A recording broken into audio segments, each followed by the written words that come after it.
apalagi Hmm. kan anak-anak beliau ini semua terjun ke politik, terus kemudian menantunya beliau, dan ada lagi digadang-gadang menantu-menantunya beliau juga akan digadang-gadang menjadi calon kepala daerah. Tentu beliau tidak akan melepaskan begitu saja. Justru saya melihat beliau akan lebih gencar lagi untuk bagaimana terlibat di dalam politik yang akan datang, karena bagaimanapun juga kita melihat anak-anak beliau, Mas Gibran, Mas Kaisang, terus menantu beliau Bobi, terus kemudian ada juga istrinya Mas Kaisang yang saat ini Ya. sedang digadang-gadang menjadi calon bupati Sleman. Banyak orang-orang yang bersentuhan dengan Pak Jokowi itu sedang coba memperebutkan posisi-posisi di negeri ini. Jadi saya tidak yakin sekali bahwa Hmm. beliau itu akan lepas begitu saja, akan rela meninggalkan kenikmatan dunia politik kita, karena beliau ternyata sudah sangat begitu menikmati jabatan-jabatan dan kenikmatan-kenikmatan di dalam perpolitikan, sehingga bagaimanapun juga saya melihat beliau akan tetap ingin mempertahankan terlibat di dalam politik, dan justru akan mencari posisi-posisi yang beliau tidak bisa eksis di dalam Hmm. perpolitikan kita. Tribunnews on Fokus Tribuners hari ini membersamai Anda bersama dengan saya Nila Yarda. Tribuners, berbagai isu mencuat terkait kemana Presiden Jokowi akan berlabuh seusai tak lagi menjadi Presiden Republik Indonesia. Yang paling santer disebutkan bahwa Jokowi akan bergabung dengan Partai Golkar. Lalu seperti apa langkah politik lanjutan Presiden Joko Widodo yang kini tak lagi baik dengan PDI Perjuangan yang selama 10 tahun terakhir membersamainya? Saya akan membahasnya. Tribuner sudah tersambung melalui Zoom. Ada Direktur Rumah Politik Indonesia, ada Bang Fernando Emas. Akan berbincang bersama dengan saya dalam program Tribunnews on Fokus. Bang Fernando, terima kasih banyak sudah bergabung. Kabar baik ya Bang ya? Baik Mbak Nila, sama-sama Mbak Tri- Nila. Siap, terima kasih banyak Bang Fernando. Ini kita akan bahas bagaimana kemudian arah politik lanjutan dari Presiden Joko Widodo setelah tidak lagi menjadi Presiden Republik Indonesia. Saya ingin minta pengantar dari Bang Fernando, apakah kemudian dari kacamata Bang Fernando, memang nanti berpotensi besar Presiden Jokowi ini akan tetap aktif di politik setelah tidak lagi menjadi Presiden, Bang? Ya, ini tentu hak politiknya Pak Jokowi ya. Nanti ketika beliau sudah tidak lagi menjabat sebagai presiden, atau pada saat sebelum mengakhiri jabatannya akan berlabuh ke salah satu partai politik atau tidak, itu kan hak politik beliau. Apalagi seperti tadi disampaikan Mbak Nila bahwa hubungan antara PDIP dengan Pak Jokowi memang sudah tidak baik. Tentu sangat tidak mungkin lagi diharapkan akan tetap di PDIP. Jadi kalau saat belakangan ini santer disebutkan bahwa Pak Jokowi akan berlabuh ke Partai Golkar, ya ini saya kira salah satu alternatif. Apalagi ada beberapa partai yang pada saat masa kampanye yang lalu coba mengklaim bahwa Pak Jokowi sudah berlabuh di partai tersebut, dan ada beberapa partai kan pada saat itu, misalnya Golkar, terus kemudian PAN, yang mengatakan bahwa Pak Jokowi sudah memiliki KTA. Tetapi sampai saat ini ternyata kepastian tentang di mana Pak Jokowi setelah setelah tidak lagi di PDIP sampai saat ini kan belum ada kepastian. Hmm. Jadi kalau kita lihat memang dari segi suara partai berdasarkan quick count, Golkar di urutan kedua untuk pemenang pemilu. Jadi sangat mungkin saja Pak Jokowi akan berlabuh ke Partai Golkar, apalagi salah satu partai yang pada saat itu di diisukan sebagai tempat berlabuhnya Gibran, anaknya Pak Jokowi, setelah tidak lagi di PDIP. Jadi memang ini masih teka-teki ya, di mana kira-kira Pak Jokowi. Tapi kalau seperti yang tadi ditanyakan Mbak Nila, kira-kira apakah Pak Jokowi akan berlabuh kepada partai setelah tidak lagi menjabat? Saya melihat masih. Karena apa? Pak Jokowi masih ingin tetap eksis di dalam politik di pasca beliau tidak lagi menjadi presiden, karena bagaimana beliau begitu getolnya ya ketika pada saat kemarin tidak ketika mempersiapkan pilpres, begitu ingin terlibat untuk menentukan siapa kira-kira presiden yang akan datang. Itu saya melihat salah satu indikator bahwa Pak Jokowi ini tidak ingin segera berakhir di dalam di dalam kancah politik nasional setelah tidak lagi menjadi presiden. Terus kemudian tentu beliau tidak ingin juga melepaskan begitu saja Mas Gibran yang berdasarkan quick count kemarin juga memenangkan Pilpres bersama dengan Pak Prabowo. Tentu beliau ingin juga mengawal anak-anak beliau, apalagi kan anak-anak beliau ini semua terjun ke politik, terus kemudian menantunya beliau, dan ada lagi digadang-gadang menantu-menantunya beliau juga akan digadang-gadang menjadi calon kepala daerah. Tentu beliau tidak akan melepaskan begitu saja. Jadi sangat besar peluang, sangat besar kemungkinan saya melihat bahwa Pak Jokowi akan bergabung ke dalam satu partai politik setelah beliau tidak lagi menjadi presiden. Oke, ini yang kemudian dari analisa Bang Fernando sebagai pengamat, memang nanti potensinya untuk bisa masih terlibat di kancah politik, namun untuk partai politik mana yang akan dilabuhi oleh Presiden Joko Widodo ini yang sampai sekarang juga masih menjadi teka-teki seperti itu ya, Bang Fernando. Ini kalau kita berbicara soal Partai Golkar, Bang Fernando, kan memang hubungan baik antara Presiden Joko Widodo dan juga Partai Golkar yang beberapa kali menyinggung Jokowi juga rapat bersama dengan Golkar. Kemudian banyak yang kemudian menggadang-gadang nantinya Presiden Jokowi adalah ketua umum selanjutnya dari Partai Golkar ini sendiri. Kalau Bang Fernando melihatnya seperti apa, Bang?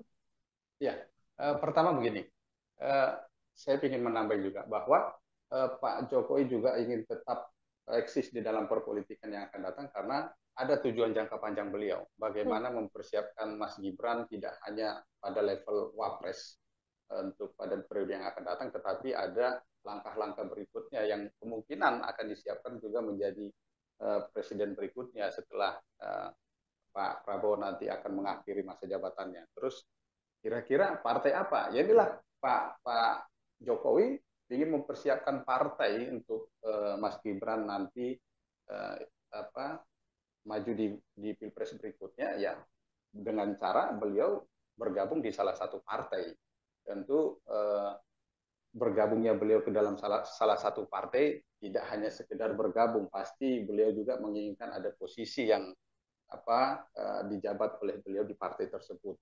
Tetapi ini kembali lagi kepada masing-masing partai, mekanismenya seperti apa, terus ADART-nya seperti apa, karena kan ada beberapa catatan misalnya seperti Golkar yang diungkapkan oleh mantan ketua umum ataupun juga mantan wapres Pak JK bahwa ada persyaratan-persyaratan untuk menjadi ketua umum, bahwa sudah pernah menjadi pengurus selama 5 tahun. Ini kan menjadi persyaratan sebagai ketua umum.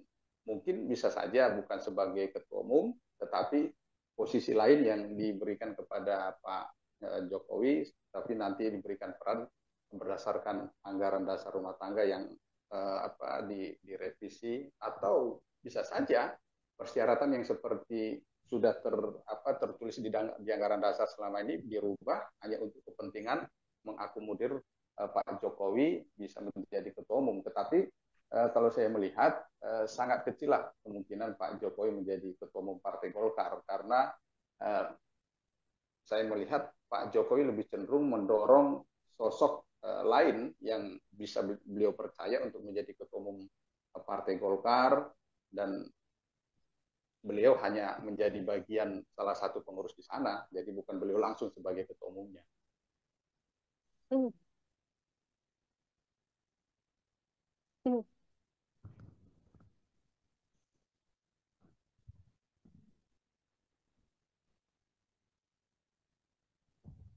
Halo, Bang Fernando? Ya. Ya, ini videonya di kami terputus, Bang Fernando. Ini?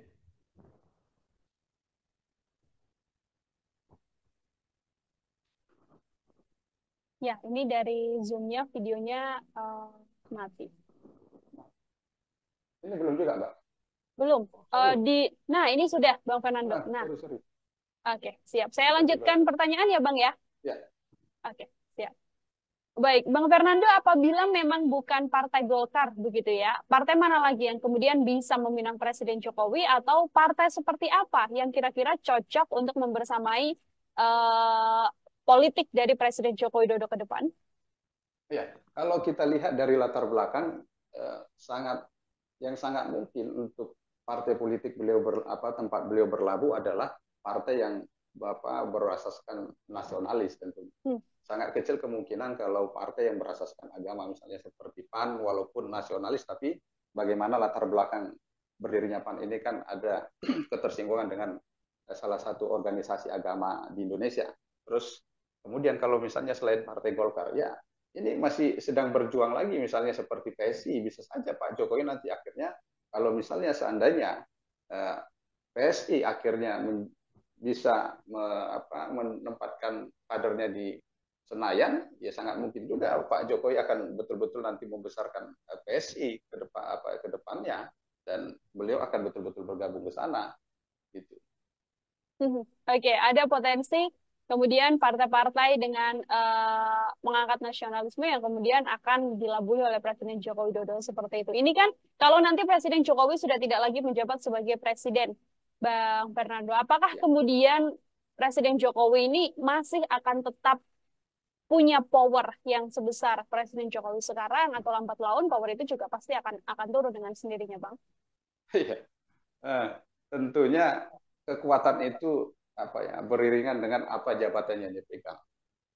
Jadi kekuatan yang sekarang dimiliki Pak Jokowi adalah kekuatan full ya, full kekuatan beliau karena beliau pada saat ini sedang menjabat sebagai Presiden Republik Indonesia. Tapi begitu beliau tidak lagi menjabat presiden, seperti yang saya sampaikan beberapa waktu yang lalu, ya. Bahwa ketika sudah berganti kepada misalnya nanti Pak Prabowo, maka kekuatan itu akan bergeser kepada Pak Prabowo. Yang mana selama ini para loyalisnya Pak Jokowi ataupun para relawannya akan bergeser menjadi para loyalis dan juga relawannya Pak Prabowo sebagai presiden. Karena bagaimanapun juga saya yakin walaupun mungkin tidak semua para loyalis, para relawan itu menjadi bagian pendukung kekuatan dari presiden saat itu karena memang beliau itu berkuasa. Jadi kalau pada saat sekarang Pak Jokowi berkuasa, ya kepada Pak Jokowi. Nanti ketika terjadi pergantian kepemimpinan, Pak Prabowo ya akan bergeser kepada Pak Prabowo sehingga kekuatan yang selama ini dimiliki oleh Pak Jokowi secara perlahan ataupun ya nggak sampai dalam, saya melihat nggak sampai dalam 1 tahun udah akan berkurang, tidak lagi sekuat ini. Karena bagaimanapun juga Pak Prabowo sebagai presiden tentu ingin membuat kekuatan beliau itu benar-benar full sebagai presiden. Dan begitu juga bagaimana kekuatan-kekuatan partai politik, kekuatan organ-organ masyarakat, relawan ataupun elemen-elemen masyarakat, TNI, Polri itu beralih kepada presiden yang sedang menjabat.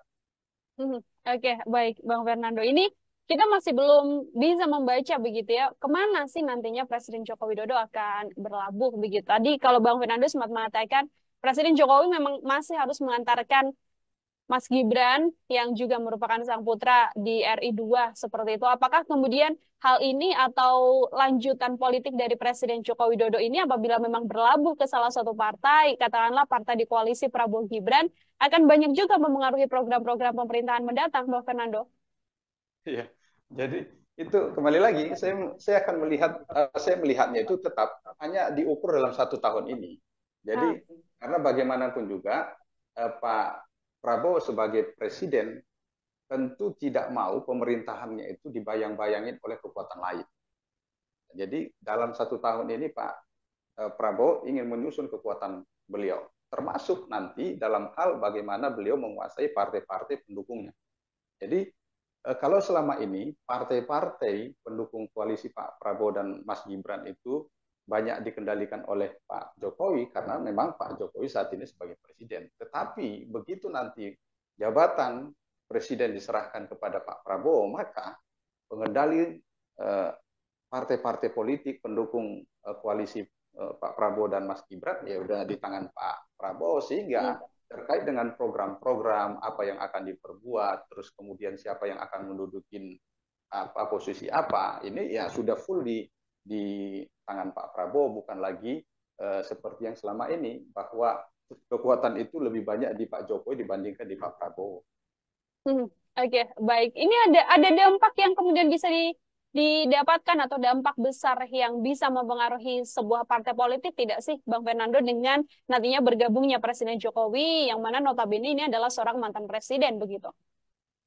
Kalau kita lihat begini, Mbak, eh, dari dari partai yang diklaim sebagai apa Pak Prabowo, Pak Jokowi ada di situ, misalnya Hmm. PAN, terus kemudian PSI, terus kemudian Golkar. Memang Golkar ada kenaikan yang tidak terlalu signifikan, hanya sekitar 2% dibandingkan dari pemilu yang lalu, pemilu 2019 yang lalu. Tetapi kalau kita lihat misalnya PAN, yang pada saat lalu juga mengklaim bahwa Pak Jokowi sudah diberikan KTA oleh PAN, ternyata perolehan suaranya tidak ada kenaikan dibandingkan 2019 yang lalu. Begitu juga dengan PSI yang bukan hanya sekedar mengklaim partainya Pak Jokowi, tetapi anaknya Pak Jokowi sendiri yang menjadi ketua umumnya ternyata berdasarkan hasil quick count tidak lolos parliamentary threshold. Jadi ini memang tidak bisa langsung diklaim bahwa seperti yang kenaikan Golkar ini diklaim bahwa pengaruh dari Pak Jokowi. Jadi memang perlu diperhitungkan secara serius oleh partai-partai bagaimana pengaruh Pak Jokowi itu terhadap partai tersebut. Karena uh, kalau kita lihat misalnya ya PDIP sendiri begitu beliau dianggap tidak lagi mendukung calon yang diusung oleh PDIP, ternyata PDIP untuk turunnya tidak terlalu signifikan, hanya 2%. Jadi tidak begitu terlalu besar sih pengaruh Pak Jokowi dalam menarik dukungan terhadap partai politik. Oke, dari apa yang dihasilkan melalui pemilu begitu ya, Bang Fernando ya, artinya pengaruh Presiden Joko Widodo di partai politik nyatanya tidak terlalu besar untuk kemudian membawa partai politik ini bisa mendapatkan angka yang juga cukup bagus. Terakhir dari saya, Bang Fernando, ini kita melihat sosok Presiden Jokowi di kancah politik. Mungkinkah nanti Presiden Jokowi memang tidak berlabuh ke politik, kemudian seperti yang disampaikan oleh Pak Presiden akan kembali ke Solo, menjadi rakyat biasa di Solo, seperti itu ya dengan sosok personal dari Presiden Joko Widodo ini sendiri, apakah kemudian nantinya sekali lagi Presiden Jokowi masih bisa ikut terlibat dalam urusan pemerintahan dan sebagainya di kondisi sang putra menjadi seorang wakil presiden? saya saya salah satu orang yang nggak percaya terhadap omongan itu karena ada latar belakangnya. Hmm. Bagaimana kita melihat misalnya ada beberapa pernyataan-pernyataan Pak Jokowi yang saling bertentangan dengan apa yang beliau putuskan. Misalnya ketika akan maju ke Pilgub DKI, terus kemudian akan maju ke Pilpres, termasuk dengan bagaimana keterlibatan anak-anak beliau di dalam perpolitikan. Jadi saya mohon maaf kalau saya tidak percaya dengan ungkapan Pak Jokowi bahwa beliau tidak akan lagi terlibat dalam politik, akan kembali ke Solo. Justru saya melihat beliau akan lebih gencar lagi untuk bagaimana terlibat di dalam politik yang akan datang. Karena bagaimanapun juga kita melihat anak-anak beliau, Mas Gibran, Mas Kaisang, terus menantu beliau Bobi, terus kemudian ada juga istrinya Mas Kaisang yang saat ini Ya, sedang digadang-gadang menjadi calon bupati Sleman. Nggak tahu juga nanti kan, misalnya istrinya Mas Bobi, Mbak Kahayang, terus kemudian istrinya Mas Gibran, apakah kira-kira nanti juga akan terlibat? Karena banyak sekarang ini yang bersentuhan dengan Pak Jokowi sedang sedang giat-giatnya untuk terlibat dalam kegiatan politik. Misalnya ajudannya mantan ajudannya Bu Iriana, mantan ajudannya Pak Jokowi. Jadi banyak klaim-klaim yang bukan klaim. Jadi banyak orang-orang yang bersentuhan dengan Pak Jokowi itu sedang coba memperebutkan posisi-posisi di negeri ini. Jadi saya tidak yakin sekali bahwa hmm. beliau itu akan lepas begitu saja, akan rela meninggalkan kenikmatan dunia politik kita karena beliau ternyata sudah sangat begitu menikmati jabatan-jabatan dan kenikmatan-kenikmatan di dalam perpolitikan sehingga bagaimanapun juga saya melihat beliau akan tetap ingin mempertahankan terlibat di dalam politik dan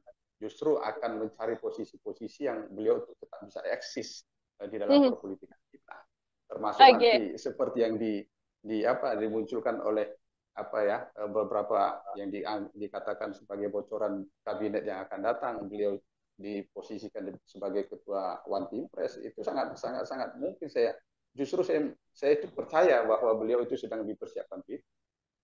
Oke, artinya kita sama-sama menunggu Bang Fernando apa nanti langkah yang akan diambil ya oleh Presiden Joko Widodo setelah Oktober nanti akan lengser dan tidak lagi menduduki kursi RI 1 dan akan dilanjutkan oleh kepemimpinan selanjutnya seperti itu. Bang Fernando, terima kasih banyak untuk kesempatannya berbincang bersama dengan saya hari ini. Semoga lain kesempatan bisa berbincang dan berdiskusi dengan tema-tema lainnya. Selamat beraktivitas kembali, Bang Fernando. Terima kasih, Mbak Nila. Sukses selalu.